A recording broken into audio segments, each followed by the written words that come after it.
Nag-break contract ang newbie sa Taiwan? Wala pang isang taon? Pag-usapan natin. Tara!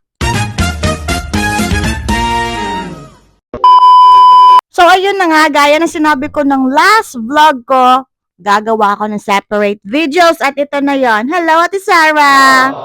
Isa nga sa mga napukaw ng aking atensyon yung mga usap-usapan na maraming nagbe-break contract yung mga newbie sa Taiwan o tinatawag nilang Gen Z. Disclaimer lang po, lahat po ng nag-break contract, nire-respeto ko po lahat ng desisyon nyo. Ito lang, binibigyan ko lang yung mga future or ideas o yung mga tao na nangangarap na gustong magtrabaho dito sa Taiwan. This is just based in my personal experience and ongoing 12-year contract. Ang tanda mo na dyan, girl! Ayun po, so doon sa mga nangangarap at pumunta or magplano na mag-apply at magtrabaho dito sa Taiwan, ito po yung mga masasabi ko. 3 golden rules ang lagi kong ina-advise. Number 1, know your purpose. Family ba yan, for self, for growth, or anything kung para saan yung reason na yan na mag-abroad ka. Number 2, always remember who gives you motivation to work. Number 3, preparedness. Mentally, physically, emotionally.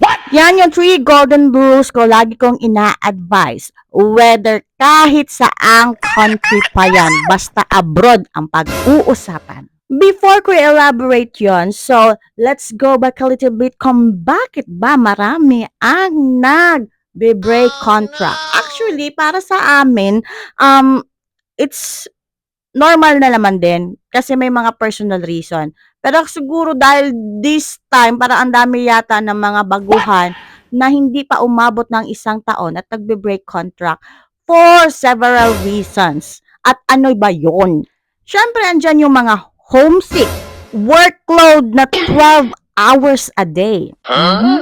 At saka bullying daw ng mga kapwa Pilipino. Ayan, isa yan sa mga masakit na katotohanan. Actually guys, noong kupong-kupong pa yan, ganyan na talaga yan. Hindi yan mawawala sa parte ng buhay abroad. Kaya ang pag-a-abroad guys, ay ito ay para sa mga taong malakas ang loob.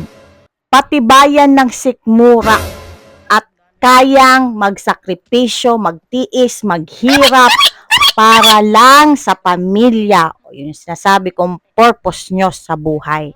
Yan yun. Kasi hindi naman talaga madali. Hindi easy. Hindi din hayahay ang pagtatrabaho dito sa Taiwan. Alam nyo ba, tinatawag namin mga sarili namin ditong kargador kasi that's the reality. Pumunta ka dito to work, to earn for your family. Kasi ang trabaho kasi talaga dito is factory worker or factory. So, meaning, tatrabaho ka sa factory. Ano ba yung mga nandoon? Number 1 sa listahan dito sa electronics, assembly, automotive, metalan, telahan, at marami pang iba. Kaya ba napapansin nyo guys, mas pinapriority ng mga agency na meron kayong related work about factory. Kasi kung fresh grad kayo at wala kayong experience, suntok din sa buwan na pag nag-apply kayo, hindi kayo macho-choice kasi nga, baka pagdating dito sa Taiwan, magbe-break contract kasi hindi nyo kaya yung workload. Isama nyo pa yung homesick nyo at bullying.